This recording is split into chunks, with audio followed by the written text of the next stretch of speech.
Detective services की जरूरत क्यों पड़ती है? लोग आपकी सर्विस क्यों अवेल करते हैं आज के टाइम में? रिक्वायरमेंट तब पड़ती है जब आप ये देखते हो कि आज के समाज में कहीं मैं चीट हो रहा हूँ या हो सकता हूँ, क्योंकि ट्रस्ट लेवल जो है वो कहीं ना कहीं कुछ कम हो रहा है। सर, आज से 30 साल पहले ऐसा क्या हुआ था जब आपने एस्कॉन डिटेक्टिव्स नेटवर्क प्राइवेट लिमिटेड की शुरुआत करी?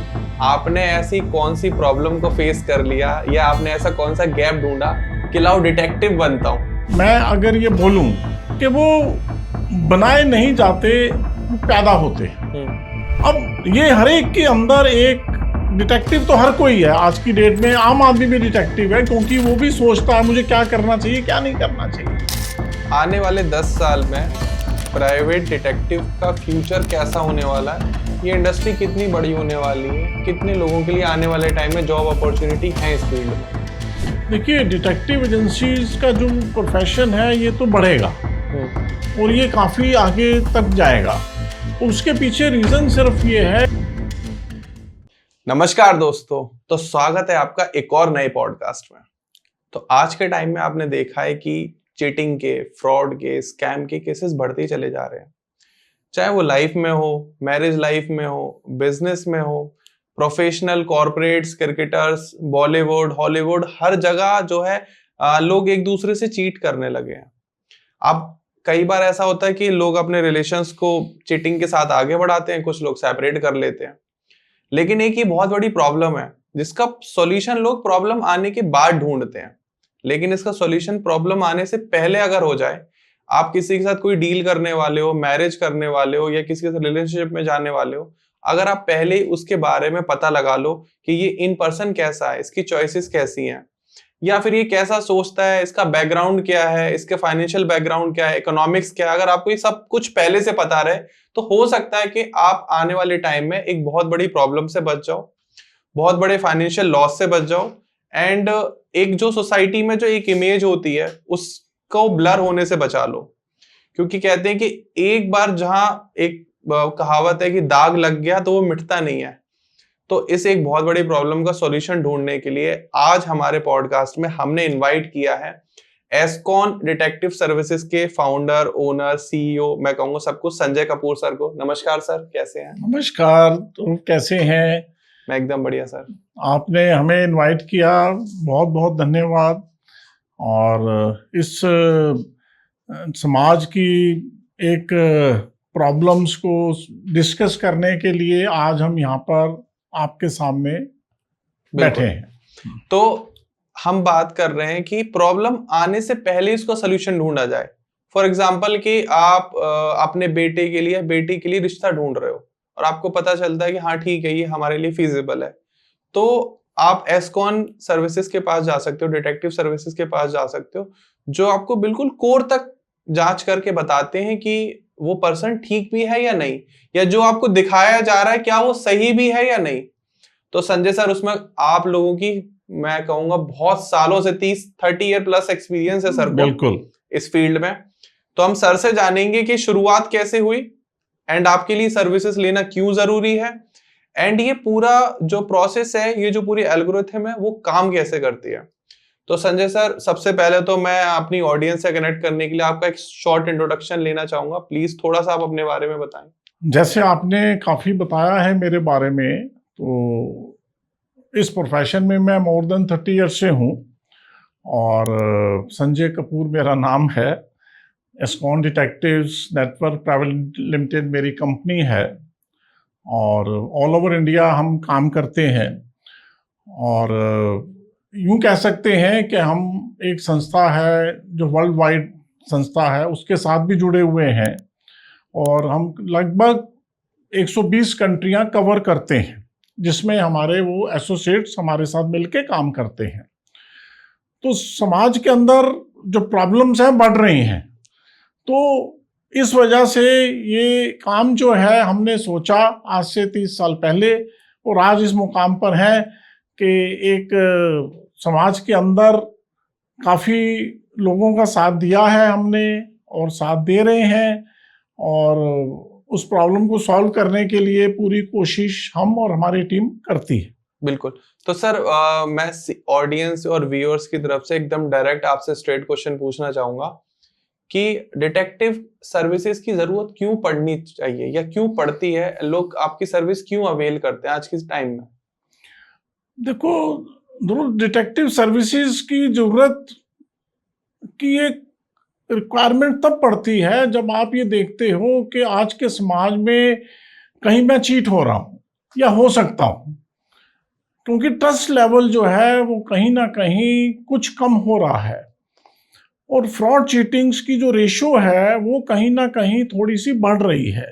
ठीक है, अब आप कोई भी काम करना चाहते हो, चाहे वो बिजनेस है, चाहे वो आपका मैरिज लाइफ है, चाहे आपका कोई प्रोडक्ट है या कोई भी चीज है जो आप उसको शुरू करना चाहते हैं, बट आप श्योर नहीं हो कि भाई मैं ये बिजनेस करना चाहता हूं, क्या ये सही है या गलत है, क्योंकि आपका नया बिजनेस है तो आपको मार्केट की रिसर्च करनी पड़ती है, बहुत कुछ करना पड़ता है, तो उन चीजों पे हमारी जरूरत पड़ती है। बिल्कुल।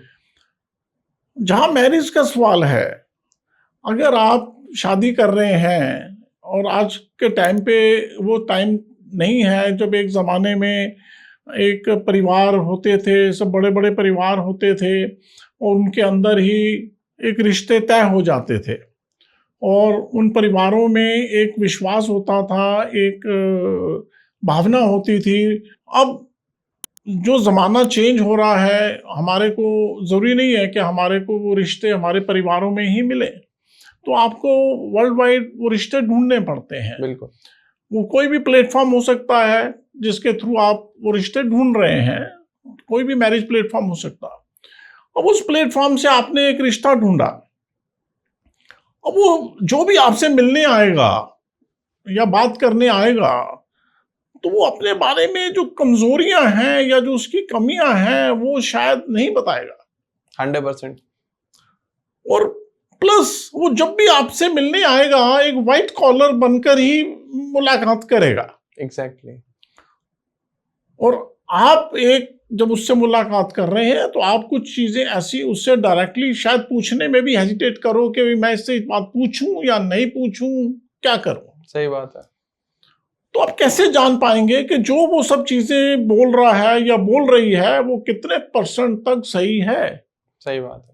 क्योंकि एक रिश्ता बंधने जा रहा है, एक शादी का रिश्ता आपका बंधने जा रहा है, वो होल लाइफ के लिए रिश्ता एक होता है, फैमिली जुड़ती है, सब कुछ जुड़ता है। तो वो फिर लोग हमारे पास आते हैं कि ये रिश्ता हमें आया है, वो ये फाइनल करने से पहले आते हैं।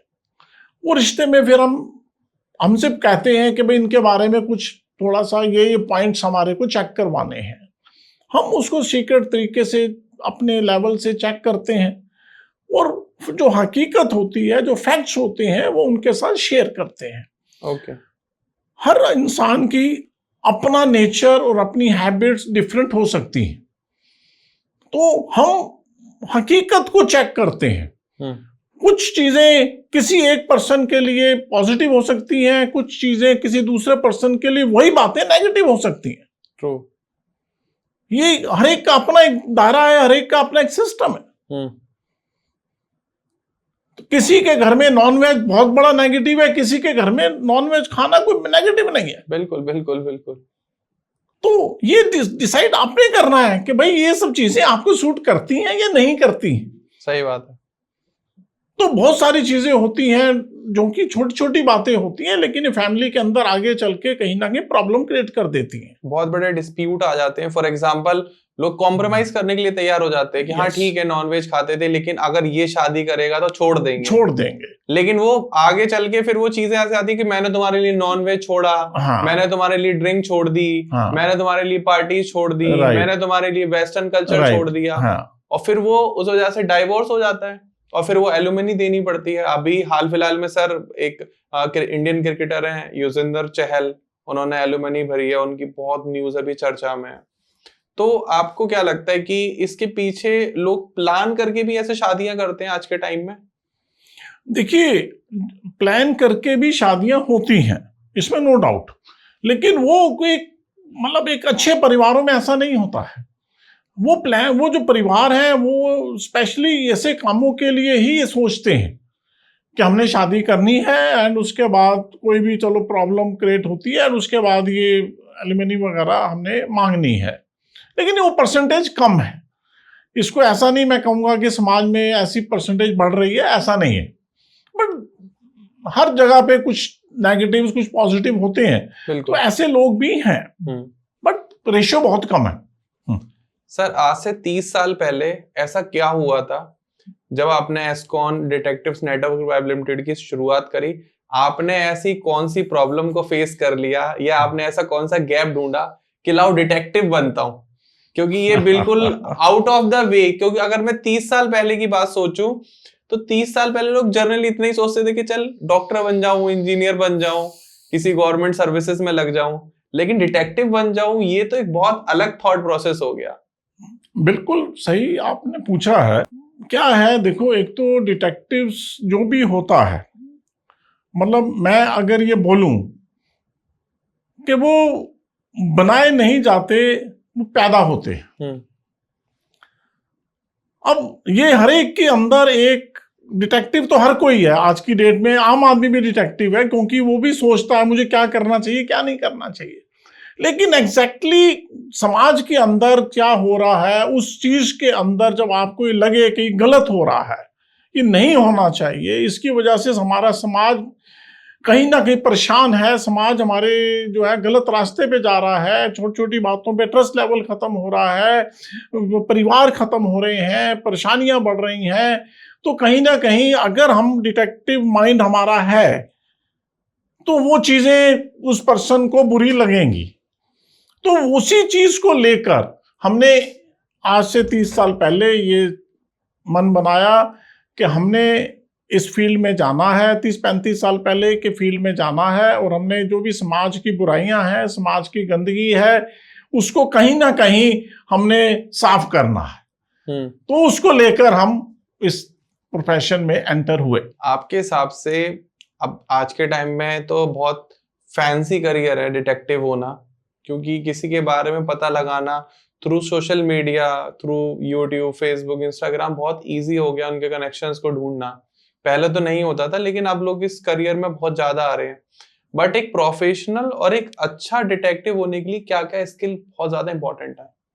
देखिए, अच्छा डिटेक्टिव होना और उसके क्या क्या होना चाहिए, सबसे पहली चीज तो ये होती है कि जो भी डिटेक्टिव है जी, उसका सबसे पहले वो अनबाइज्ड होना चाहिए। वो कभी भी बाइस बनकर कोई भी फैसला ना ले। ओके। और अनबाइस होने के लिए उसको अपने आप को चेंज करना पड़ेगा, क्योंकि उसको समाज में रहना है, उसको लोगों से मिलना है, तरह तरह के लोगों से मिलना है, तरह तरह की प्रॉब्लम फेस करनी है, उसको सुननी है, देखनी है। तो अगर वो किसी भी स्पेशल चीज को लेके बाइज्ड होगा तो वो कैसे काम कर पाएगा? नहीं कर पाएगा। बिल्कुल ठीक है। सेकेंडली, सीक्रेसी, प्राइवेसी को मेंटेन रखना।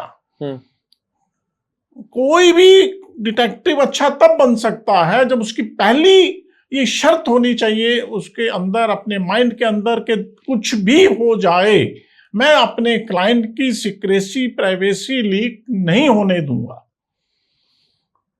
क्यों? क्योंकि कोई भी हमारे पास आता है, वो अपने फैमिली का हो प्रॉब्लम या बिजनेस प्रॉब्लम हो या पार्टनर्स का, ऐसी ऐसी चीजें हमें बताता है कि अगर वो लीक हो जाए तो वो तो डिस्ट्रॉय हो जाएगा, सब डिस्ट्रॉय हो जाएगा। बिल्कुल। तो नहीं, तो ये पहली शर्त जरूरी है कि उस पर्सन की, सामने वाले की सीक्रेसी 100% मेंटेन रहनी चाहिए। बिल्कुल। और प्लस जो वर्क है, वर्क के अंदर 100% देना इज इम्पॉर्टेंट। उस टाइम पे मेरे को बिजनेस माइंड से अगर मैं काम करूंगा तो मैं उसको 100% नहीं दे पाऊंगा। बिल्कुल। मुझे ये देखना है कि भाई ये पर्सन की ये प्रॉब्लम है और इसको मुझे सॉल्व करनी है। It's my personal, this is एक पर्सन लेके मुझे चलना चाहिए। तो वो फिर डिटेक्टिव कहीं ना कहीं अच्छी कैटेगरी में डिटेक्टिव माना जाएगा। बिल्कुल। एक डिटेक्टिव होने के नाते, एज ए प्रोफेशनल डिटेक्टिव होने के नाते, आप लोगों को किस तरीके से कन्विंस करते हो कि आपकी जो सर्विसेज होंगी मैं पूरे एथिकल तरीके से और लीगल तरीके से ही आपकी प्रॉब्लम का सॉल्यूशन दूंगा? क्योंकि इसमें तो बहुत सारे इलीगल टेक्निक्स भी लोग यूज करते हैं। जैसे हमारे यहाँ एसईओ हम करते हैं तो ब्लैक हैट एसईओ भी होता है, आपने पहनी हुई है। तो इलीगल तरीके से लोगों को फेमस करा जाता है। ऐसे इलीगल डिटेक्टिव भी होते हैं जो आउट ऑफ द वे जाके काम करते हैं। लेकिन आप एथिकल और लीगल तरीके से करते हैं या नहीं करते, वो भी बता सकते हैं। साथ में आप कन्विंस कैसे करते हैं?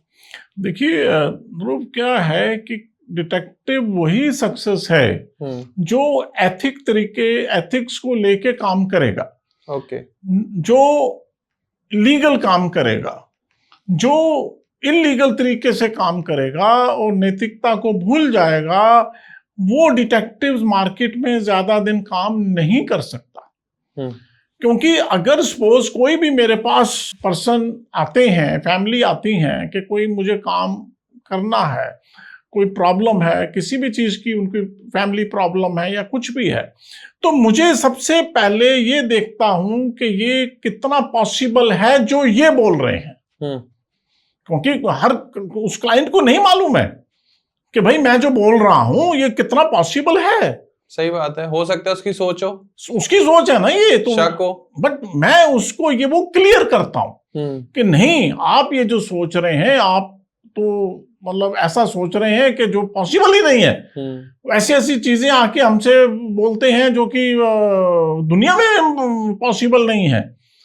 तो हम उनको गाइड करते हैं, ना कि बिजनेस लेने की कोशिश करते हैं। फॉर एग्जाम्पल्स तो देखिए बहुत हैं, लेकिन अब कोई भी पर्सन आता है, वो सबसे पहले क्या मांगता है कि जी हमें व्हाट्सएप चैट दे दो, हाँ, हमें कॉल डिटेल दे दो। पॉसिबल नहीं है।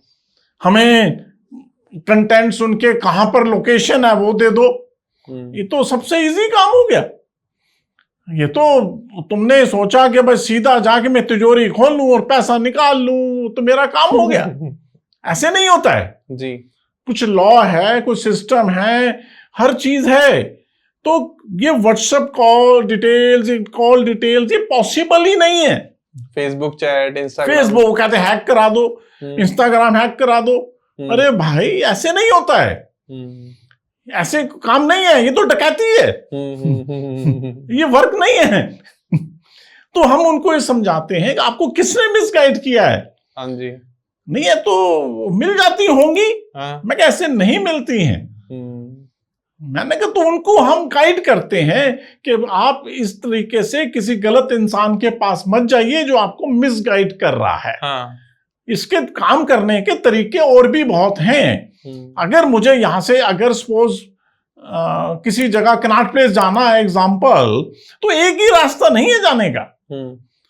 अगर मुझे पता है इस रास्ते के अंदर कठिनाइयां हैं, इस रास्ते में, तो मैं दूसरा रास्ता पकड़ूंगा। हाँ। चाहे वो शॉर्टकट है बट उसमें कठिनाइयां हैं ना। मैं उस तरीके को क्यों इस्तेमाल करूंगा। मैं दूसरे रास्ते से पहुंच के वहां पे काम तो वो भी हो जाएगा ना। तो वो उनको गाइड किया जाता है, वो लीगल वे में तरीका समझाया जाता है और नैतिकता और एथिक्स को ध्यान रखा जाता है। Sir sorry to interrupt you, मैं अपने सभी व्यूअर्स को बताना चाहूंगा कि आजकल सोशल मीडिया पे ऐसे बहुत सारे एड्स चलते हैं एंड लोगों के साथ स्कैम फ्रॉड होता है कि आप कुछ पैसे दीजिए और आप जो भी फेसबुक अकाउंट, इंस्टाग्राम अकाउंट बोलेंगे उसको हैक करके उसकी चैट आपको एक्सपोर्ट करके दे देंगे। एंड मेरा एक नोन है जो इसमें फंसे थे, उन्होंने समवेयर कोई 80,000 पे करे अपनी किसी फ्रेंड की चैट निकलवाने के लिए। तो सामने वाले पर्सन ने पूरी चैट उनको दी निकाल कर, उन्होंने वो चैट देख ली, कन्विंस हो गए, उन्होंने पेमेंट कर दी। लेकिन कुछ दिनों बाद फिर उन्होंने डायरेक्ट वो चैट देख ली, किसी तरीके से उनको एक्सेस मिल गया क्योंकि उनके दिमाग में जो शक था वो निकल गया चैट देखकर। तो उन्होंने जब वो डायरेक्ट देखा तो वो चैट और वो चैट बिल्कुल अलग थी। तो पता चला कि वो जो चैट थी वो उन्होंने पूरी अपने हाथ से बनाई हुई थी, फेक चैट दे दी उन्होंने। तो ऐसे बहुत सारे एडवर्टीजमेंट चलते रहते हैं एंड आप लोग उसमें फंस जाते हैं। इसीलिए संजय सर आए हुए हैं आपको बताने के लिए कि ये टेक्निकली हर किसी के लिए पॉसिबल नहीं है क्योंकि ये इलीगल प्रोसेस है काम करना। ये होता नहीं है। हाँ, ये होता नहीं है। जो फ्रॉड लोग बैठे हैं वही ऐसा काम करके लोगों को मिसगाइड कर रहे हैं। जैसे आपने बताया कि उसने पैसे दे दिए और चैट दे दी, वो चैट वो थी नहीं, वो तो मैं सबसे यही एक लोगों को भी बताना चाहता हूं कि इन ऐसे कामों में कभी किसी को पैसा ना दें, चाहे वो कॉल डिटेल है, चाहे व्हाट्सएप चैट है, चाहे इंस्टाग्राम हैकिंग, फेसबुक हैकिंग, ऐसे कामों में किसी को भी आप पैसा मत दीजिए, नहीं तो आप भी प्रॉब्लम में फंसेंगे और वो तो गलत काम कर ही रहा है। True. For example Sanjay sir, हमारी कोई वीडियो देख रहा है एंड आपसे कंसल्ट करना चाहता है, आपकी सर्विसेज लेना चाहता है, उसको लगता है उसकी वाइफ का एक्स्ट्रा मैरिटल अफेयर चल रहा है, या उसके हस्बैंड का एक्स्ट्रा मैरिटल अफेयर चल रहा है, या उसकी गर्लफ्रेंड या बॉयफ्रेंड का कई बार अफेयर चल रहा है, तो आपसे उन्होंने कंसल्टेशन ले ली, जो भी व्हाटएवर आपकी इनिशियल फीस है वो पे करके, देन आप प्रोसेस जो स्टार्ट करते हैं वो किस तरीके से करते हैं? देखिए ध्रुव के एक्स्ट्रा मैरिटल अफेयर्स, अगर इस टाइप के कोई केसेस हमारे पास आते हैं तो पहले हम उनके साथ मीटिंग करते हैं, डिस्कस करते हैं, सिर्फ बिजनेस लेने की कोशिश नहीं करते हैं। ठीक है। उनसे हम बात करते हैं कि भाई आपकी कब मैरिज हुई, क्यों आपको ये डाउट है कि आपकी वाइफ का या हस्बैंड का एक्स्ट्रा मैरिटल अफेयर चल रहा है, क्या रीजंस हैं, उनसे एक पूरा डिस्कशंस किया जाता है। तो पहले तो हम उसी, क्योंकि हमारे एक्सपीरियंस के हिसाब से इसको हम थोड़ा सा समझने की कोशिश करते हैं कि इसके माइंड में जो शक है या जो डाउट्स हैं वो कितना % सही हो सकते हैं। बिल्कुल। ठीक है। अब अगर लगता है कि हाँ भाई परसेंटेज काफी हाई है, तो फिर हम उससे डिस्कस करते हैं कि हम इसको, उसकी आइडेंटिटी वगैरह भी हम लेते हैं, उसके से सारे हम एक परमिशंस लेते हैं कि हाँ भाई आपके बिहाफ पे हम जो है कुछ इंक्वायरी करेंगे। ठीक है। और वो जो इंक्वायरी भी की जाती हैं वो भी बहुत ही सीक्रेट तरीके से की जाती हैं और लीगल वे में की जाती हैं। किसी के उस चीज को कभी टच नहीं किया जाता जिससे उसकी प्राइवेसी का कोई खंडन हो। ओके। तो उस बेस के ऊपर हम उसको इंक्वायरी पार्ट में लाते हैं। हमारी एक्सपर्ट टीम्स होती हैं जो 10-15 साल से हमारे साथ काम कर रही हैं। वो उसमें फीमेल्स भी हैं, मेल्स भी हैं, हर टाइप के लोग होते हैं।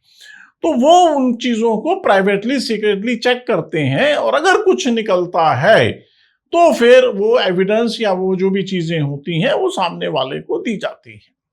तो एक तरीके से मैं ये कह सकता हूँ कि आप पूरा जो 100% है सच वो सामने ला के रख देते हैं, लेकिन कभी आपको ऐसा लगता है कि एज ए प्रोफेशनल कि अब मैंने इसको एग्जैक्ट सच बता दिया, इसका जो 10% रिश्ता चल रहा था वो भी खत्म हो जाएगा यहाँ पर आके? नहीं, देखिए मैंने तभी कहा आपको पहले कि पहले हम हर जो केस लेने से पहले डिस्कस करते हैं।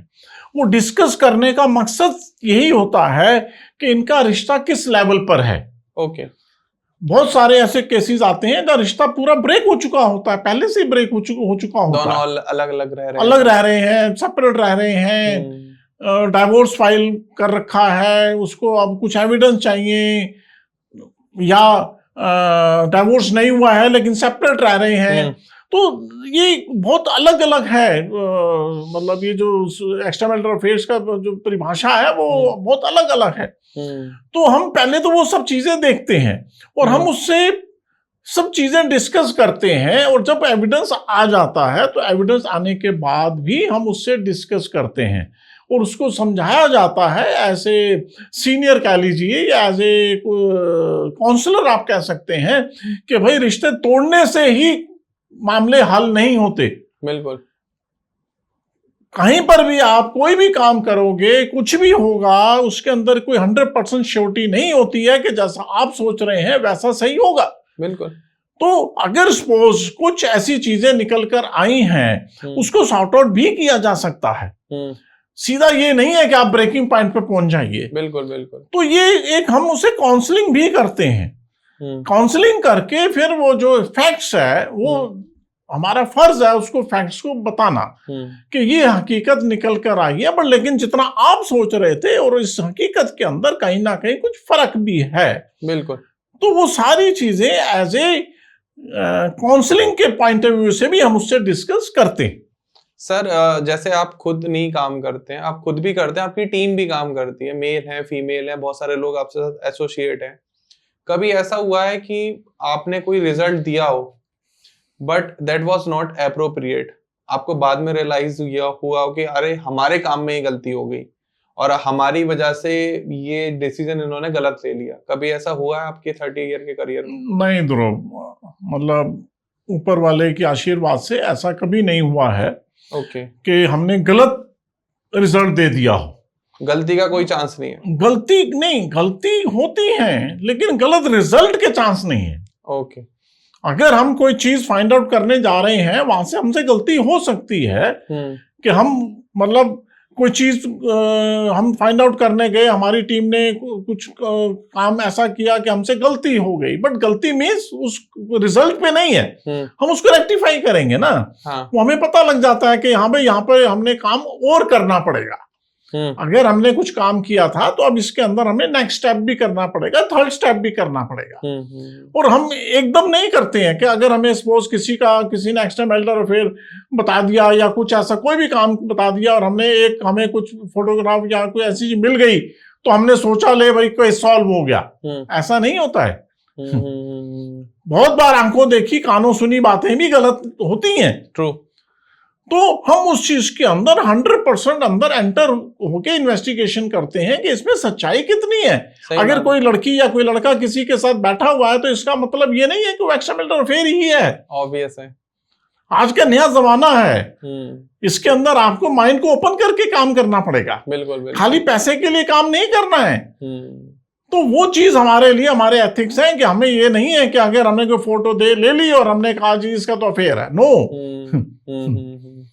हम उसको पहले अपने लेवल से चेक करते हैं। बहुत बार कोई जरूरी नहीं है कि एविडेंस ही आ जाए। हाँ। बट हमें तो पता लगता है ना कि ये एक्चुअल में अफेयर नहीं है, ये सिर्फ फ्रेंडशिप है। तो वो सब चीजें चेक करने के बाद ही हम क्लाइंट से डिस्कस करते हैं। बिल्कुल। सर, जो आपकी रिपोर्ट्स हैं या जो रिजल्ट आते हैं या जो आपके क्लाइंट्स हैं, क्या मैक्सिमम क्लाइंट्स आपके वो रहते हैं जिनकी डाइवोर्स फाइल हो चुके हैं एंड उन्होंने एलुमिनी मांगी हुई है, एक दूसरे पर दोषारोपण किया हुआ है कि ये इसका कैरेक्टर ऐसा है, आपको प्रूफ चाहिए, ठीक है मैं आपको प्रूफ प्रोवाइड करा देता हूँ या करा देती हूँ और मुझे प्लीज मेरा से डाइवोर्स करा दो? नहीं, देखिए हमारे पास हर टाइप के केसेस आते हैं। ओके। डाइवोर्स केस भी आते हैं, प्री मैरिटल केस भी आते हैं, अच्छा, चाइल्ड कस्टडी केस भी आते हैं हमारे पास। मतलब कोई भी ऐसा टाइप के केसेस होते हैं हमारे पास आते हैं, ठीक है। लेकिन मैंने आपको जैसे पहले बताया कि हर इंसान का सोचने का एक अपना तरीका है। अब उसका डाइवोर्स चल रहा है, अब वो अपने हस्बैंड अपनी वाइफ को मतलब मेंटेनेंस नहीं देना चाहता है जी। वो कहता है ये भी जॉब कर रही हैं, वाइफ कहती है मैं जॉब नहीं कर रही हूँ, या हस्बैंड कहता है कि वाइफ कोर्ट में लगाती है कि इसकी इतनी आमदनी है, वो कहता नहीं मेरी कम आमदनी है। तो इस टाइप की चीजें आती हैं। तो उसको एक प्रैक्टिकली चेक किया जाता है कि भाई एग्जैक्टली क्या है। तो इसमें देखिए बुराई भी नहीं है। अगर कोई कमा रहा है तो बताए मैं कमा रहा हूं, नहीं कमा रहा है तो नहीं कमा रहा है, तो उसमें प्रॉब्लम क्या है। तो वो छुपाना है तो वही फिर हम उस चीज को कहीं ना कहीं तो एविडेंस के तौर पे हम बताएंगे ना। पर जहां तक करैक्टर की बात है, करैक्टर देखिए ये तो लॉ भी चेंज हो चुका है। आप भी जानते हैं कि एक्स्ट्रा मैरिटल अफेयर्स के अंदर अब कोई ऐसा मतलब लॉ नहीं है कि अब उसको सीधा जेल हो जाएगी, ऐसा कुछ हो जाएगा। लेकिन ये एक डाइवोर्स का एक आधार है। हाँ। कि अगर कोई पार्टनर एक्स्ट्रा मैरिटल अफेयर कर रहा है तो वो एक डाइवोर्स का आधार है। लेकिन उसको प्रूफ करना जो है वो कोर्ट के पॉइंट ऑफ व्यू से आपको प्रूफ करना पड़ेगा। जस्ट ये नहीं कि वो घूम रहे हैं तो जी उसका एक्स्ट्रा मैरिटल अफेयर है, या वो चाय पी रहे हैं तो एक्स्ट्रा मैरिटल अफेयर है। हाँ। तो ये बहुत गहराई वाला बहुत डीपर पॉइंट है इसमें। यस, इसमें आपको देखना पड़ता है कि वो फिजिकली कितना एंगेज्ड है, फिजिकली है, मेनली है, इमोशनली कितना है, फैमिली से कितना जुड़ा है। तो ऐसे बहुत सारी चीजें इसमें काउंट होती हैं। आई कैन अंडरस्टैंड, बिल्कुल। तो आपकी लाइफ का कोई ऐसा पेचीदा केस या किस्सा सुनाना चाहेंगे जो आपने सॉल्व करा हो और आपको लगा हो कि क्या ही मैंने ये चमत्कार कर दिया? देखिए ध्रुव, जब से मैं इस प्रोफेशन में आया हूँ बहुत ऐसे केसेस आए हैं जो कि मतलब आम लोगों को या पब्लिक में नहीं ज्यादा होते हैं। बट अचंभे हैं। अब उसके अंदर जैसे एग्जाम्पल, ये भी बहुत चल रहा है, अब ये नया फैशन ट्रेंड शुरू हुआ है कि कुछ घरों की लड़कियां जो एक अच्छे परिवारों की लड़कियां हैं, हाँ जी, वेल सेटल्ड हैं, सब कुछ है, फैमिली अच्छी है, सब कुछ है, और कुछ ऐसे लड़के जो मतलब वो टारगेट लेके चलते हैं कि भाई हम अगर इस लड़की से दोस्ती कर लें तो हमारे को फ्यूचर में ज्यादा मेहनत नहीं करनी पड़ेगी। तो उस बेस के ऊपर, जैसे एग्जांपल, एक बहुत बड़े एक्सपोर्टर थे, हाँ, और उनकी एक ही इकलौती लड़की थी, and she is very nice, very decent and educated, higher study कर रही थी, एंड वेरी इमोशनल। तो एक लड़के ने उनके साथ किसी प्लेटफॉर्म पे स्टार्ट करके उनसे दोस्ती बढ़ा ली। ठीक है, दोस्ती बढ़ा ली, एंड आफ्टर दैट जब पेरेंट्स को पता चला काफी टाइम के बाद, तो लड़की ने बोला कि भाई मेरे को तो इसी लड़के से शादी करनी है। तो पेरेंट्स ने अपने तरफ से जब उस लड़के के बारे में छानबीन करी, तो वो लड़का एज ए करेक्टर और as a status, as a nature, as a मतलब उनसे मैच कहीं नहीं करता था। बिल्कुल। और प्लस जो उसका वर्क था, जो उसका जो भी काम करता था, वो कहीं भी उनके हिसाब से मैच नहीं करता था, और उसकी मार्केट में रेपुटेशन भी बहुत खराब थी। हर माँ बाप चाहता है कि भाई अच्छे घर में शादी हो, तो फिर वो हमारे पास आए। ये एक एग्जांपल दे रहा हूं, ऐसे काउंटलेस है। तो वो हमारे पास आए कि कपूर साहब ये ऐसे ऐसे प्रॉब्लम है, लड़की तो कहती है मेरे या तो मैं घर छोड़ दूंगी, नहीं तो मैं इसी से शादी करूंगी, और ये इस लड़के की सिचुएशन, हमारे हेल्प करिए। लड़की तो नहीं मान रही है। आप एक्चुअल हम उसे दिखाना चाहते हैं कि लड़का ये है, बस हम यही चाहते हैं। हम ये नहीं कहते कि भाई शादी तोड़वा दीजिए या ब्रेक, हम सिर्फ उसकी हकीकत दिखाना चाहते हैं जी। तो कट इन शॉर्ट के मतलब कि भाई हमने उस लड़के से जब इंक्वायरी स्टार्ट करी, हमने जब देखा तो वो तो लड़का कई और लोगों से भी इन्वॉल्व था, लड़कियों से भी इन्वॉल्व था, करेक्टर में भी सही नहीं था, बिजनेस कुछ नहीं था, मतलब कहीं भी गलत, सब कुछ गलत था। तो देन हमारी टीम ने,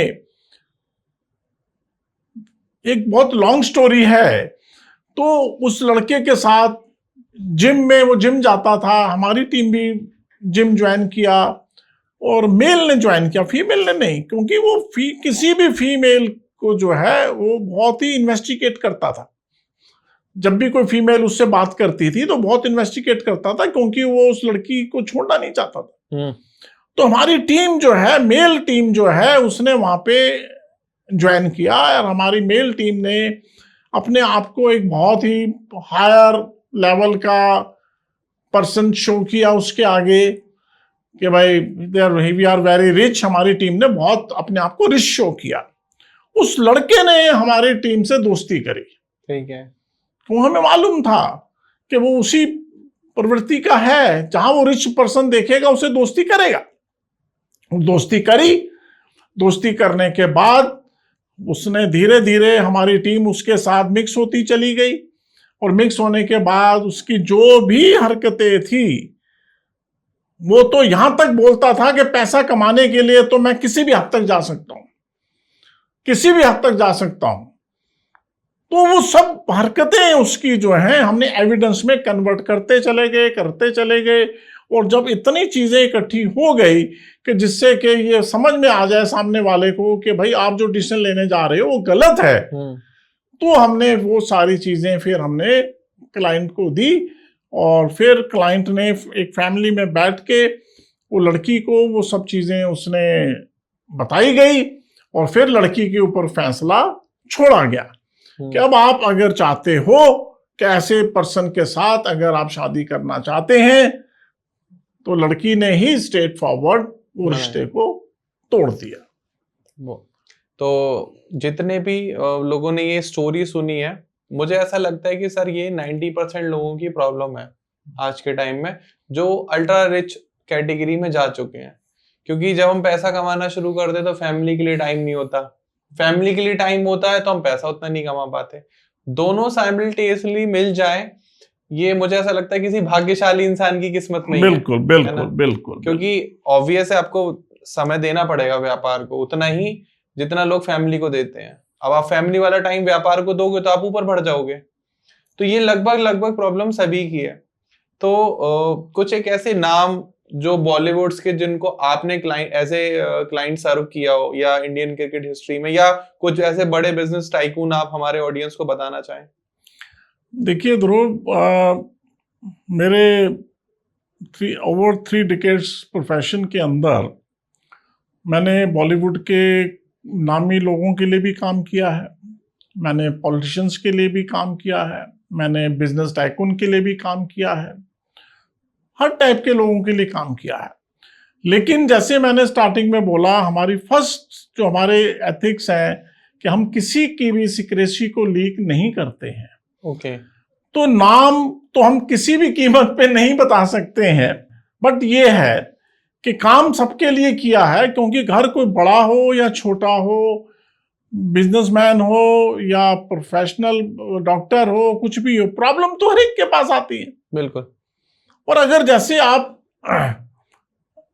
एक अपनी शरीर से कोई आपको कोई तकलीफ है तो आप डॉक्टर के पास जाते हैं। जितना जल्दी आप जाएंगे उतनी जल्दी वो तकलीफ दूर होगी जी। तो सेम चीज, अगर आपको कोई प्रॉब्लम लग रही है, चाहे वो नहीं है, अगर लग रही है और आप हमारे पास आते हैं और उस प्रॉब्लम को हम आपको क्लियर कर देते हैं कि भाई ये प्रॉब्लम नहीं है, ये आपका वहम था, तो कम से कम वो जो उनका जो ट्रस्ट लेवल जहां टूट रहा होता है फैमिली के साथ या बिजनेस में, वो जुड़ जाता है। तो हमारे पास आने में कोई बुराई नहीं है। बिल्कुल। आज के टाइम में सर आप देखते जा रहे हैं हर चीज में ना टेक्नोलॉजी एंटर हो चुकी है। तो एज ए डिटेक्टिव एजेंसी या एज ए इन्वेस्टिगेटर आप किस टाइप की टेक्नोलॉजी का यूज करते हैं? नहीं देखिए, टेक्नोलॉजी तो हर चीज के अंदर आ गई है, मतलब ये तो बढ़ेगी, ये कम नहीं होगी, ठीक है। लेकिन कोई भी टेक्नोलॉजी जो है वो हम डायरेक्टली यूज नहीं करते हैं। ओके। वो हम एक लीगल फ्रेम के अंदर काम करते हैं। मतलब हम किसी को ऐसा नहीं है कि हम जाएंगे और आपके घर के अंदर जाके हम कोई स्पाई कैमरा लगा देंगे या कुछ कर देंगे। नो, हम आपके घर में एंटर नहीं होंगे। ओके। हाँ, आप हस्बैंड हैं, आपको वाइफ पे डाउट है, कुछ हम आपको गाइड कर सकते हैं, हम आपको सजेशन दे सकते हैं, क्योंकि आपका एक अपना पर्सनल मैटर है। वो आप अपने पर्सनल मैटर से जो आप अगर कुछ करना चाहते हैं, दैट इज योर, हम आपको सजेशन भी देंगे, उसकी लीगलिटी भी समझाएंगे कि भाई इस लेवल तक आप कर सकते हैं, इस लेवल तक नहीं कर सकते हैं। तो वो जो आज के जमाने में ये जो जितना भी इस टाइप की चीजें हैं, वो हम आउटडोर तो यूज करते हैं, बट इनसाइड हम कहीं यूज नहीं करते। ओके। तो सर जो स्पाई कैमरा आपने कहा या सर्विसलेंस कैमरा जो हो गए, वो यूज करना इलीगल होता है? बिल्कुल इलीगल है। ओके। बिल्कुल इलीगल है, क्योंकि स्पाई कैमरा किसी की प्राइवेसी को आप अगर हट कर रहे हो तो वो इलीगल है।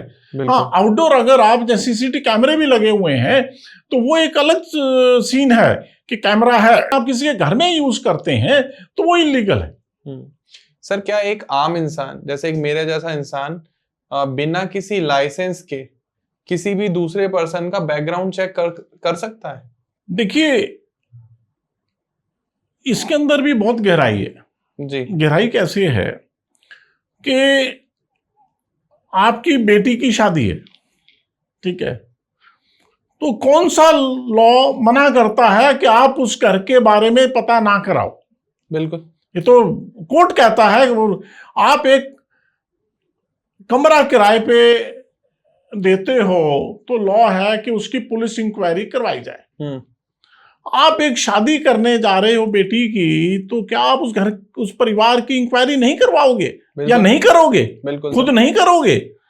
तो खुद भी कर सकते हो ना, आपका कोई रिश्तेदार कर सकता है, आपके कोई दोस्त यार कर सकते हैं। पहले होता भी ऐसे ही होता भी था, आज भी होता है। हम्म, तो इसलिए बैकग्राउंड या किसी का ऐसे चेक करना कोई गलत नहीं है, लेकिन किसी की प्राइवेसी को टच करना, अंदर घर में घुसकर या करना, वो गलत है।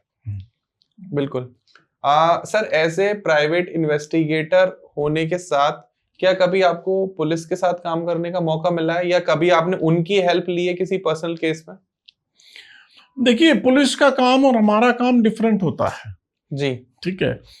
तो इसलिए मतलब वो उन्होंने हमारी हेल्प कई बार ली है।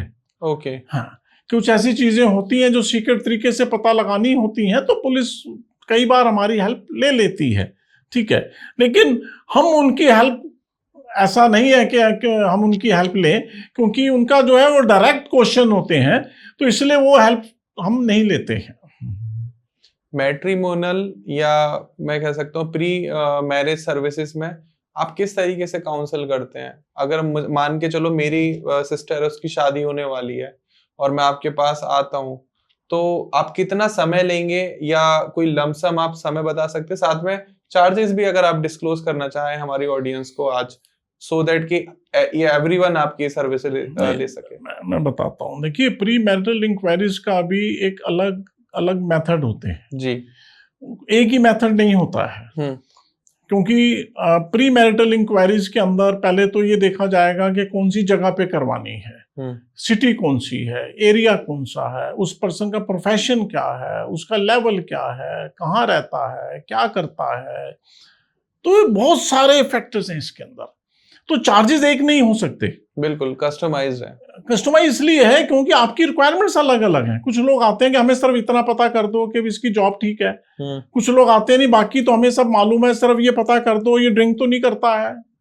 मतलब हर एक का अलग अलग एक प्लेटफॉर्म है, और उसके लिए उसी हिसाब से चार्जेस कस्टमाइज किए जाते हैं। और हमारे पास जैसे बाहर के भी आते हैं, बाहर की कंट्रियों के भी आते हैं, इंडिया के भी आते हैं, तो वो सारी चीजें की जाती हैं, लेकिन वो चार्जेस कोई फिक्स नहीं होता है इसका। अगर कोई क्लाइंट है जिसको पता लगवाना है कि ये लड़का ध्रिंक करता है नहीं करता, बट लड़का रहता है बाहर किसी फॉरेन कंट्री में, फॉर एग्जांपल कनाडा रहता है या यूएस रहता है, उस केस में आप कैसे डील करते हैं? देखो ध्रुव, ऐसा है आजकल कोई ऐसा ड्रिंक वाले चीजें तो बड़ी आम बात हो चुकी हैं, इतना ज्यादा कोई इस चीज के ऊपर फोकस करके नहीं चलता है। Just example. हाँ, मैं एग्जांपल मैं वही बता रहा हूँ। लेकिन ऐसे केसेस बहुत आते हैं, जैसे अब्रॉड रहता है, कहीं यूके रहता है, ऑस्ट्रेलिया रहता है, और रिश्ता उसको किसी मैरिज प्लेटफॉर्म से मिल रहा है, तो वो थोड़ा सा डरा हुआ होता है कि वहाँ पे उसने शादी कर ली है नहीं करी है, क्या उसका प्रोफाइल है क्या नहीं है। तो वो सब चीज़ों के लिए वो कहीं ना कहीं जो अफोर्ड कर सकता है वो हमारे पास आता है। तो हमारे, जैसे मैंने आपको बताया, हमारा एक पूरे एसोसिएशन के हिसाब से बाहर का भी सारा एक टाइप्स है, तो हम वहाँ की एजेंसीज जो हमारे साथ काम करती है उसके साथ मिलके हम काम करते हैं, और उसका पूरा बैकग्राउंड चेक किया जाता है। ओके। तो बैकग्राउंड चेक के अंदर जो मेन चीजें जो चेक होनी चाहिए, तो वो चीजें चेक की जाती हैं कि भाई सिंगल है, मैरिड है, डिवोर्सी है, इसके जो जॉब है या बिजनेस है वो किस लेवल पे है, इसका वीजा स्टेटस क्या है, इसका वहां पे कब से रह रहा है, ग्रीन कार्ड मिला है नहीं मिला वही वीजा स्टेटस हो गया, प्लस वहां पे जो इसका पैकेज एक पैकेज, सैलरी पैकेज वगैरह, प्लस बिजनेस है तो बिजनेस कैसा है, प्लस वहां पे कब से रह रहा है, प्रॉपर्टी अपनी है कि नहीं है। तो वो सब चीजें एक जो मेन चीजें होती हैं वो बहुत बेसिक चीजें, जैसे लोन कितना है, ईएमआई कितनी है। देखिए, लोन वगैरह का इतना, ईएमआई वगैरह इतना तो क्लैरिटी कभी आती नहीं है, मैं आपको क्लियर बता रहा हूं। लेकिन इतना पता लग जाता है कि ये पर्सन जो है उस लायक है जिस तरह आप सोचते हो या नहीं है, वो क्लैरिटी आ जाती है। बिल्कुल। प्राइवेट इन्वेस्टिगेशन के फील्ड में बहुत सारे सर फेक डिटेक्टिव्स भी आ चुके हैं, जो अपने आप को खुद ही क्लेम करते हैं कि मैं डिटेक्टिव हूं, आप मुझसे सर्विसेज लो, बट रिजल्ट की कोई गारंटी नहीं होती उनकी, क्योंकि सब कुछ तो सिक्रेटिव हो रहा है, एग्जैक्ट तो कुछ हो नहीं रहा, और सामने वाले को भी नहीं पता कि जो रिजल्ट उसके पास आया वो 100% ट्रू है या नहीं। राइट। तो फेक डिटेक्टिव और जेन्युइन डिटेक्टिव में अगर कोई लेमैन समझना चाहे फर्क क्या, तो वो कैसे पता लगाए? देखो, सबसे पहले तो हर लाइन के अंदर हर प्रोफेशन के अंदर सही लोग और गलत लोग होते हैं, चाहे कोई भी लाइन हो, ठीक है। तो वो हमारी लाइन में भी बट नेचुरल कोई ऐसा नहीं है कि फेक डिटेक्टिव नहीं होंगे, लेकिन जो पर्सन डिटेक्टिव्स को हायर कर रहा है, जो पर्सन चाहता है कि उसके लिए डिटेक्टिव काम करे, तो सबसे पहले तो उसको रिसर्च करना है ना कि कौन सा डिटेक्टिव सही है। अगर वो प्रॉपर तरीके से अगर ये देखेगा, हर चीज को सर्च करेगा, तो उसे क्लैरिटी आ जाएगी, ठीक है। सेकेंडली, जब वो उससे मुलाकात करेगा, मुलाकात करने के बाद सीधा अगर आप किसी के कहने से हर चीज मान लेते हैं कि जो डिटेक्टिव ने बोला आप ये भी करवा लीजिए, आप ये भी करवाइए, तो वो उसको इतना पता होना चाहिए कि मैं किस लेवल से, किस पर्सन से बात कर रहा हूं। बिल्कुल। तो ये सबसे पहली चीज तो ये उसकी अपनी हो जाती है, कितनी पर्सन की रेपुटेशन है डिटेक्टिव की, कितने सालों से काम कर रहा है, कौन कौन सी एसोसिएशन से ये जुड़ा हुआ है, उस चीज से जो है काफी पता लग जाता है। बिल्कुल। तो ये उस पर्सन को इस मतलब देने से पहले ये थोड़ा सा वर्क अपना जो है कर लेना चाहिए। आने वाले 10 साल में प्राइवेट डिटेक्टिव का फ्यूचर कैसा होने वाला है, ये इंडस्ट्री कितनी बड़ी होने वाली है, कितने लोगों के लिए आने वाले टाइम में जॉब अपॉर्चुनिटी है इस फील्ड में? देखिए, डिटेक्टिव एजेंसीज का जो प्रोफेशन है ये तो बढ़ेगा और ये काफी आगे तक जाएगा, और उसके पीछे रीजन सिर्फ ये है क्योंकि सिस्टम के अंदर कुछ फ्रॉड्स, कुछ चीटिंग्स, जो ट्रस्ट लेवल है वो कम हो रहा है। जब इस टाइप से इंडिविजुअल बंदा रहना चाहता है, इंडिविजुअल काम करना चाहता है, किसी पे भरोसा नहीं करता है, ये सब चीजें बढ़ रही हैं। तो जब ये बढ़ रही हैं तो आपको कुछ भी करना है तो आप कहीं ना कहीं शक के दायरे में जाते हो कि सामने वाला सही है या नहीं है। बिल्कुल। तो वहां पे आपको आने वाले टाइम में डिटेक्टिव्स की जरूरत पड़नी ही काफी ज्यादा है, ये ऐसा हम मानते हैं। क्या आपको ऐसा लगता है कि जो प्राइवेट डिटेक्टिव हैं, इनकी वर्क एथिक्स को लेके, इनके काम करने के तरीकों को लेके, इनकी एसोसिएशन बनाई जानी चाहिए और उसको रेगुलेट करना चाहिए कि आप बस इस लेवल तक ही जा सकते हैं, इससे ऊपर आपको मना ही करना पड़ेगा कि नहीं, ये हमारे दायरे में नहीं है? नहीं नहीं, बिल्कुल ऐसा है, हमारी एसोसिएशन है, ऑलरेडी है। अच्छा। हाँ, वो ऐसा नहीं है, हमारी वर्ल्ड वाइड एसोसिएशन है, हमारे इंडिया की एसोसिएशन है, उसके अंदर हम हैं, वो जुड़े हुए हैं। तो एसोसिएशन तो ऑलरेडी हैं जो कि 20-20 साल से एसोसिएशन चल रही हैं। ओके। और हमारी जो सिस्टम के अंदर कोई भी ऐसा काम जो हमें लेकर कोई भी पर्सन आता है तो उसके अंदर हमें ये देखना पड़ता है कि हम ये जो कह रहे हैं इस लेवल तक हमें काम करना है या नहीं करना है। तो जो भी अच्छा डिटेक्टिव होगा वो उसको पहले मना करेगा कि ये काम नहीं हो सकता और ये हो सकता है, उसका वो एक दायरा बनाएगा, और वो तभी उस चीज को जो एक्चुअल डिटेक्टिव वही होगा कि जो उस चीज को परफेक्टली उस चीज को सामने बताएगा और जो हमारी एसोसिएशंस हैं उसके अंदर जुड़ा हुआ होगा। बिल्कुल। कपूर साहब, मेरा एक क्वेश्चन है, शायद व्यूअर्स का भी हो। फॉर एग्जाम्पल, मैंने भी आपको हायर कर लिया एंड जिस पे मैं शक कर रहा हूं उसने भी आपका हायर कर लिया। अब आपको रिजल्ट देना है हम दोनों को ही, हम दोनों में से एक सही है, एक गलत है। तो और हमको अगर गलती से पता चल जाए कि हम दोनों ने सेम डिटेक्टिव हायर कर रखा है, तो उस केस में आप कैसे हैंडल करते हैं, कैसे टैकल करते हैं? बिल्कुल, बहुत अच्छा क्वेश्चन है। देखो, क्या है कि हमारे पास दोनों आ सकते हैं। अगर एग्जाम्पल हस्बैंड वाइफ हैं और दोनों को एक दूसरे पे ट्रस्ट लेवल की कमी हो रही है तो दोनों आ सकते हैं, ठीक है। लेकिन एथिक्स क्या कहते हैं, अगर सपोज मेरे पास, और ऐसा हुआ भी है, ऐसा हुआ भी है कि हस्बैंड हमारे पास आए कि उनको अपनी वाइफ के ऊपर कुछ डाउट है जी, ठीक है, ये उनका सोचना है, हमने इंक्वायरी वगैरह करी, जैसा भी हुआ, तो वो जो उनकी सोच के हिसाब से उतना जो सिस्टम खराब नहीं था जी, ठीक है, बट उन्हें लग रहा था चलो ठीक है। अब कुछ टाइम के बाद, मतलब आफ्टर 2 months या 3 months जो है उनकी वाइफ हमारे पास आती हैं और वो अपने हस्बैंड के लिए हमसे इंक्वायरी चाहती हैं, जैसा आपका क्वेश्चन है जी। हमें पता लग गया कि भाई ये तो वही हैं जिनका हमने किया था, और ये उस हस्बैंड के बारे में पूछ रही हैं जो हमारे ऑलरेडी क्लाइंट थे। जी। अब देखिए, यहाँ पे ही सबसे बड़ी बात है, अगर हम चाहते तो वो केस ले सकते थे, क्योंकि एक तो टाइम भी हो गया, 3 महीने हो गए, जी। लेकिन नहीं, हमने वो केस नहीं लिया। हम ऐसे केसेस नहीं लेते हैं। हाँ। किसी भी रीजन से हम उनको वो केस मना कर देते हैं, कोई भी कारण बताकर। लेकिन उसको हम ये नहीं बताते कि आपके हस्बैंड भी करा चुके हैं, सीक्रेसी मेंटेन रहती है, लेकिन वो केस हम नहीं लेते हैं। तो ये हमारे सबसे पहले हमारे एथिक्स हैं कि अगर कोई ऐसे क्रॉस आ जाता है तो हम सेकंड वाले का केस नहीं लेते हैं। बिल्कुल। और सीक्रेसी भी मेंटेन रखते हैं, हम किसी को कुछ बताते भी नहीं है कि भाई क्या हुआ था। But that's is very very important. Kapoor साहब, आज के टाइम में आपने देखा है कि हिंदुस्तान की अगर हम बात करें तो लोग एस्ट्रोलॉजर्स, न्यूमरोलॉजिस्ट, गुरुओं की बहुत ज्यादा बात मानते हैं। अगर मैं बहुत ज्यादा अध्यात्म हूँ, स्पिरिचुअल हूँ, और मेरे अगर गुरुजी ने कह दिया कि तेरी कुंडली में राहु है और जिससे तेरी शादी तेरे घर वालों ने करी है वो लड़की ही तेरे सक्सेस की रुकावट है, तो इससे डाइवोर्स ले ले, सब सही हो जाएगा तेरा। तो उन लोगों को आप, अगर वो आप कंसल्ट करते हो, आप जैसे एक फैमिली काउंसिल भी हो आप, तो उनको आप क्या समझाना चाहोगे? देखो ध्रुव, क्या है, ये जो चीजें हैं, जो कुंडली है या धर्म गुरु हैं या जो लोग भी इस टाइप की जो चीजें बताते हैं, समझाते हैं, ये उनका एक अपना पार्ट है।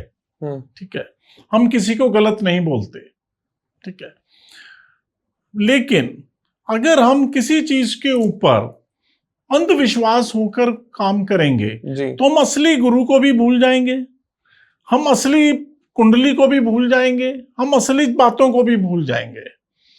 तो कम से कम मैं लोगों को ये सिर्फ कहना चाहता हूं कि हम खुद भी देखें कि क्या हकीकत हो सकती है। बिल्कुल। आज के जमाने में दुनिया कहां से कहां बढ़ रही है, तो ये चीजें खत्म नहीं हो सकती कभी भी, चाहे वो कुंडली है, चाहे वो हमारे धर्म गुरु हैं, ये खत्म क्यों होंगे भाई? इन्होंने सब हमें जीवन दिया है, समझाया है, इन्होंने सब कुछ दिया है जी। तो उनकी रिस्पेक्ट करना, उनकी बात को समझना, ये हमारा फर्ज है। लेकिन साथ में ये भी जरूरी होता है कि कुछ जगहों पर गलत लोग भी हैं। हाँ, बहुत हैं, गलत लोग भी हैं।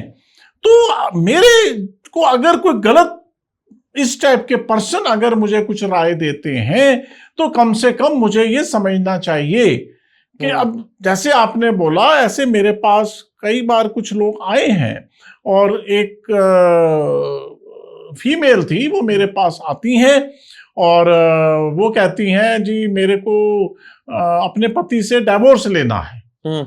तो मैंने बोला ठीक है, डाइवोर्स लेना है तो क्या मारता पीटता है? कहते नहीं मारता। मैंने गाली देता है? कहते नहीं गाली नहीं देता।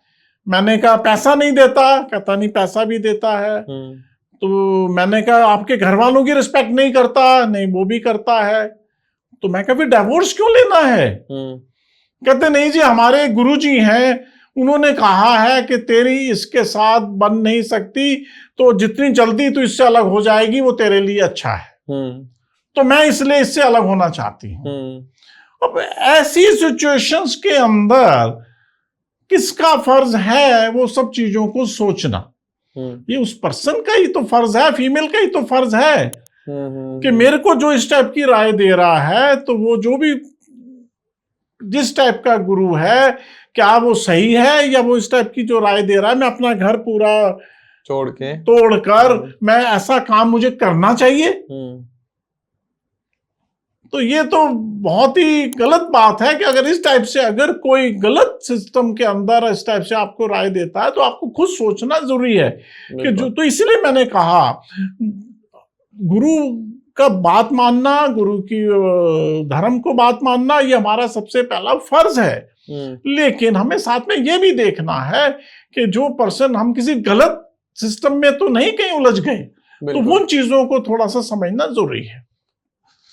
अगर मैं एक प्राइवेट इन्वेस्टिगेटर की बात करूं, डिटेक्टिव की बात करूं, तो आज के टाइम में सर मुझे पर्सनली ऐसा लगता है कि बहुत ज्यादा जरूरी है। क्योंकि अभी आपने देखा मेरठ में एक केस हुआ, हस्बैंड को उसकी वाइफ ने अपने बॉयफ्रेंड के साथ मिलके पीसेस में छोटा छोटा काट के और सीमेंट में घोल के किसी ड्राम में पैक कर दिया।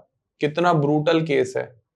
अगर आप जैसे और भी बहुत सारे डिटेक्टिव्स आ जाएं जो सीक्रेटली काम कर रहे हैं और आप उनको कंसल्ट करें पहले से कि भाई तुम्हारे साथ इस हद तक भी कुछ ऐसा हो सकता है, आप प्लीज पहले ही डिटैच्ड हो जाओ, तो शायद हम वो जाने बचा सकते हैं। आपका क्या मानना है? देखो, अब जैसे जो आप मेरठ वाले केस की आप बात कर रहे हैं, तो वहां पे मानसिकता का ही खेल है जी। और कहीं ना कहीं कुछ गुरु और मानसिकता, कुछ धर्म, इस सब चीजों के मिक्स करके उसने ये काम किया। सबसे बड़ी जो चीजें हैं उस पर्सन को जिसने ये काम किया, उसको किस हद तक उसकी मानसिकता खराब हो चुकी है। हमारा सिस्टम कहाँ क्या सोचेगा। ह्यूमैनिटी तो जीरो है। आप ये देखिए, जिसकी 6 साल की बच्ची है और वो ऐसा कुछ काम करती हैं, वो भी अपने फ्रेंड के साथ मिलकर, तो इससे बड़ी क्वालिटी तो हो नहीं सकती ना। बिल्कुल। तो ये सब चीजों के लिए मतलब हमारे को अपने माइंड का, अपने मानसिक संतुलन को बैलेंस करना बहुत जरूरी है। क्योंकि जैसे जैसे समाज बढ़ रहा है, तरक्की बढ़ रही है, हर चीज बढ़ रही है, तो हर जगह पर कुछ ना कुछ ये सब चीजें प्रॉब्लम भी बढ़ रही हैं। Exactly. तो हर इंसान को मैं ये कहना चाहता हूं कि अपने माइंड का संतुलन हमेशा बनाए रखे। किसी भी चीज के अंदर इमीडिएटली डिसीजन ना ले कि ये बस गलत है। नहीं, गलत नहीं है, गलत हो सकता है पर गलत नहीं है। तो किसी भी फैसले पे पहुंचने से पहले हर चीज को अपनी तरीके से, उस चीज का बहुत ही ज्यादा समझदारी से, दिमाग से उस चीज को सोचे और तब आगे बढ़े। और अगर कोई चीज उसे गलत लगती है, कुछ ऐसा लगता है, तो उसे बड़े आराम से, क्वाइटली, पीसफुली भी अलग हुआ जा सकता है। जरूरी नहीं है उसके लिए कोई क्राइम किया जाए। बिल्कुल। तो कपूर साहब, अगर मैं पूछना चाहूंगा कि आप जो किस किस वर्टिकल में सर्विसेज देते हो, क्या आप सिर्फ फैमिली या मैरिज काउंसलिंग करते हो, या उन लोगों को डिटेक्ट करते हो, या कॉर्पोरेट्स में, रियल एस्टेट में, बिजनेस टाइकून्स को, इन सब को भी आप कंसल्ट करते हो, इनको भी आप सर्विसेज देते हो आप अपनी? नहीं, बिल्कुल ब्रो, 100% हमारे पास हर टाइप के केसेस आते हैं। ओके। ये तो पर्सनल मैटर्स के हो गए, जिसके अंदर प्री मैरिटल और पोस्ट मैरिटल और इस टाइप की चीजें होती हैं, डाइवोर्स वगैरह। और दूसरा कॉर्पोरेट लेवल पे हमारे पास बहुत केसेस आते हैं। अच्छा। और उस कॉर्पोरेट लेवल की टीमें हमारी डिफरेंट होती हैं, पर्सनल केसेस को सॉल्व करने की टीमें डिफरेंट होती हैं। ठीक है। और कॉर्पोरेट के अंदर भी, और प्लस आपके प्रॉपर्टीज, उसके केसेस बहुत आते हैं। क्योंकि आज के जमाने में फ्रॉड, चीटिंग, तो जैसे आपने बताया है, अब आप कोई प्लॉट खरीदने जा रहे हो, आप कोई ऐसी जगह पे जा रहे हो जहाँ पे आपने को कुछ आइडिया नहीं है, आपने करोड़ों रुपए खर्च कर लिए विदाउट एनी इंक्वायरी, तो हो सकता है आपका वो पैसा कहीं ना कहीं फंस जाए, वेस्ट हो जाए। तो उसके लिए बहुत आते हैं। आजकल तो यहां तक के केसेस भी आने शुरू हो गए हैं कि जैसे आप कोई कोठी खरीदने जा रहे हैं जी, आपने 300 गज की या 500 गज की कोई कोठी खरीदनी है। आज के जमाने में अच्छे एरियाज के अंदर करोड़ों रुपए आपको खर्च करने हैं, तो आप उस एरिया की इंक्वायरी करते हैं, कैसे लोग रहते हैं, कैसे लोग रहते हैं, मेरे आस पड़ोस में कौन रहता है, उनका नेचर कैसा है। तो वो भी कहीं ना कहीं जरूरी है। ऑब्वियस है भाई। हो सकता है आप इतना पैसा खर्च करके आप एक प्रॉपर्टी खरीद लो, बाद में आपको लगे कि यार मैं जो मेरे साथ वाले या इधर वाले या उधर वाले, ये तो बड़ा मुश्किल हो जाएगा रहना, फिर आपको बेचना पड़ेगा। तो इससे अच्छा वो पहले इंक्वायरी कराना चाहते हैं। बिल्कुल। तो ये कॉर्पोरेट हो, प्रॉपर्टीज हो, इस टाइप के बहुत केसेस हैं कॉर्पोरेट। और कॉर्पोरेट के अंदर तो बड़ी बड़ी कंपनीज हमारे साथ जुड़ी हुई हैं, जिसके अंदर, क्योंकि बड़ी कंपनीज के अंदर क्या होता है, कुछ एसोसिएशन होती हैं, कुछ यूनियनबाजी होती है, कुछ होता है, तो जो कि बहुत बाद में ओनर्स को समझ में आता है कि ये प्रॉब्लम हो गई। तो हमारी अंडरकवर टीम्स होती हैं जो कि कंपनी ही हायर करती है, अपने पे रोल पे हायर करती है। हमारी जो टीम्स होती हैं वो कंपनी के अंदर काम करती हैं जो एज ए एम्प्लॉय। बट वो हमारी एक टीम होती है जो कि इंफॉर्मेशन गैदर करती है कि अंदर चल क्या रहा है। उन्हीं लोगों के साथ उठना बैठना खाना पीना सब होता है, और वो सब अंदर की जो इंफॉर्मेशन होती हैं कि अगर कोई गलत तो नहीं होने वाला कुछ, तो अगर कुछ गलत होने वाला होता है तो पहले से प्रायर इंफॉर्मेशन होती हैं, तो जिससे वो कंपनी जो है उसे कहीं ना कहीं वो हैंडल कर लेती हैं। तो आज के टाइम में मैं ये कह सकता हूँ कि बहुत ही बेसिक लोगों से लेके और बहुत एडवांस लेवल तक, फ्रॉम जीरो टू हीरो, हर किसी को जरूरी है बैक चेक करने की। बिल्कुल। आप शादी कर रहे हैं, आप प्रॉपर्टी बाय करने जा रहे हैं, आप कोई बहुत बड़ा डिसीजन लेने जा रहे हैं, या आप कोई ऐसा कुछ करने वाले हैं कि अपने पूरे लाइफ की पूंजी लगाने वाले हैं, चाहे वो किसी के कहने पे लगा रहे हो, आप स्टॉक मार्केट में किसी के भरोसे इन्वेस्ट कर रहे हो, आप प्रॉपर्टी में इन्वेस्ट कर रहे हो, आप किसी कंपनी के शेयर्स खरीद रहे हो, या पूरी कंपनी ओन करने वाले हो, किसी की चलता हुआ बिजनेस लेने वाले हो, तो आपको जरूरत है एक प्राइवेट डिटेक्टिव की, एक ऐसी एजेंसी की जो सीक्रेट तरीके से आपका काम करे और आपको एक बहुत बड़े फाइनेंशियल लॉस से या मेंटल लॉस से बचा सके। बिल्कुल बिल्कुल। एंड अगर आप ये सर्च कर रहे हो तो स्क्रीन पर नंबर आ रहा है संजय कपूर सर का, Escon detective network private limited sir की कंपनी है। डिस्क्रिप्शन में आपको पूरी डिटेल मिल जाएगी, name, number, address, email, each and everything. मैं आपको सजेस्ट करूंगा कि सर सामने बैठे, 30 साल का एक्सपीरियंस, मेरी नोन में तो कोई नहीं है जिनको इस वर्टिकल का एक्सपीरियंस हो। नए नए डिटेक्टिव तो मार्केट में बहुत आ चुके हैं, जिनके आपने सोशल मीडिया पे ऐड भी देखे होंगे, और उसमें से मैं कह सकता हूँ 50 to 60% फेक भी हैं, जो आपको चैट हिस्ट्री और देने के नाम पर पैसे लेने वाले हैं, लेकिन सब इलीगल तरीका है। अगर आपको एथिकली और लीगल तरीके से जाना है इस सर्विसेज में तो प्लीज आप कंसल्ट कर सकते हैं। एंड साथ में अगर आपका कोई भी ऐसा क्वेश्चन है जो आप डायरेक्टली नहीं पूछ पा रहे हैं सर से, या आप पूछना चाहते हैं कि क्या सर मेरी ये विश भी पूरी हो सकती है, क्या मुझे बिटकॉइन कहाँ से आते हैं इसका भी एड्रेस बता सकते हो सीक्रेट तरीके से, तो आप कमेंट सेक्शन खोला हुआ है, कमेंट सेक्शन में आइए, पूछिए, हम आपके लॉजिकल और इलॉजिकल दोनों तरीके के क्वेश्चंस का आंसर करेंगे। एंड प्लीज ज्यादा से ज्यादा वीडियो को लाइक करें एंड शेयर करें उन लोगों के साथ जिनको इन सर्विसेज की बहुत ज्यादा जरूरत है। आज के टाइम में शक तो हर कोई किसी पर करता है, लेकिन सिर्फ शक करने के लिए डिटेक्टिव सर्विसेज लेना जरूरी नहीं है। जब आपको लेना बहुत जरूरी है जब आपका लाइफ का कोई डिसीजन लेने वाले हो, क्योंकि बहुत छोटी सी जिंदगी है, आप सारे डिसीजन गलत लेते चले जाओगे तो जिंदगी, कब कहते हैं ना लोग कि नरक बन चुकी है। बिल्कुल। तो अगर नर्क बनाना है तो आंखें बंद करो और चलते चले जाओ, स्वर्ग बनाना है तो आंखें खोलो, डिसीजन लेते टाइम सोचो, और अगर नहीं समझ में आ रहा है तो किसी एक्सपर्ट की राय लो। बिल्कुल मेरी राय ले सकते हैं और मुझे डायरेक्ट भी कॉल कर सकते हैं, जिसके अंदर मेरे कोई ऐसा कंसल्टेंसी चार्जेस नहीं है। Anyone can call me and discuss with me his और हर प्रॉब्लम, जिससे कि मैं उसको राय दूंगा अपने एक्सपीरियंस से, अपने लाइफ जो मैंने देखा है उसके बेस पे मैं उसको समझा सकता हूँ। जरूरी नहीं है कि उसको सर्विस हायर करनी है, लेकिन वो कम से कम मेरे से राय लेके बात कर सकता है। और हम काउंसलिंग भी बहुत लोगों की करते हैं, पुअर लोगों की करते हैं, जो पैसा इतना अफोर्ड नहीं कर पाते हैं। बहुत फीमेल मेरे पास आती हैं या लोग आते हैं, तो उनको मैं बिना 1 रुपया लिए भी उन लोगों की बातें समझता हूँ, उनको कई कई घंटे में देता हूँ और उनसे मैं उनको समझाता हूँ कि यहाँ पर ऐसा करिए, यहाँ पर ऐसा करिए, ये इस चीज से आपको फायदा नहीं होगा जो कि आपके मन में है। तो ऐसे बहुत केसेस और बहुत लोगों के घर मैंने बचाए हैं जिनको मैंने काउंसलिंग देके समझाया है। और जहाँ पे जरूरत पड़ती है कि भाई यहाँ पे डिटेक्टिव की जरूरत है, तो वही मैं उनको सजेस्ट करता हूँ। अदरवाइज मैं किसी को ये सजेस्ट नहीं करता कि आपके मन में थोड़ा सा शक आया है और आप डिटेक्टिव सर्विसेज ले लीजिए। पहले मेरे से डिस्कस करिए, समझिए, और मैं तब उस चीज को गाइड करता हूँ। बिल्कुल।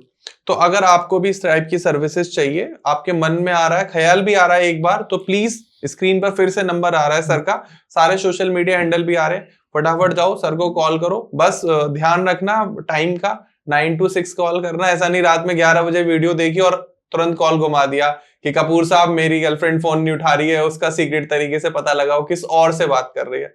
इस टाइप की लॉजिकल सर्विसेज ना सर देते हैं, ना लोगों को इस तरीके की सलाह देते हैं कि आप ऐसे काम करो। कोई लॉजिकल बात है, कोई जेन्युइन प्रॉब्लम है, 9 to 6 कॉल करना, प्लीज रिक्वेस्ट कर रहा हूं अभी से ही।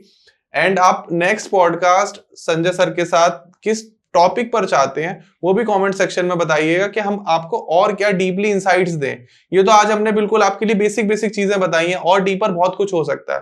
तो हम आप ही से राय मांगना चाहेंगे, कमेंट सेक्शन में आइए और प्लीज बताइए। And thank you so much कि आपने वीडियो को यहाँ तक देखा, इतना प्यार दिया, इसके लिए हम लोग बहुत आपका हृदय से आभार व्यक्त करते हैं। एंड संजय सर बहुत बहुत शुक्रिया, आप यहाँ आए। थैंक यू सो मच अपना टाइम देने थैंक यू के वेरी लिए। मच। आपका भी और मेरे व्यूअर्स का भी जो देख रहे हैं, सबको बहुत बहुत धन्यवाद।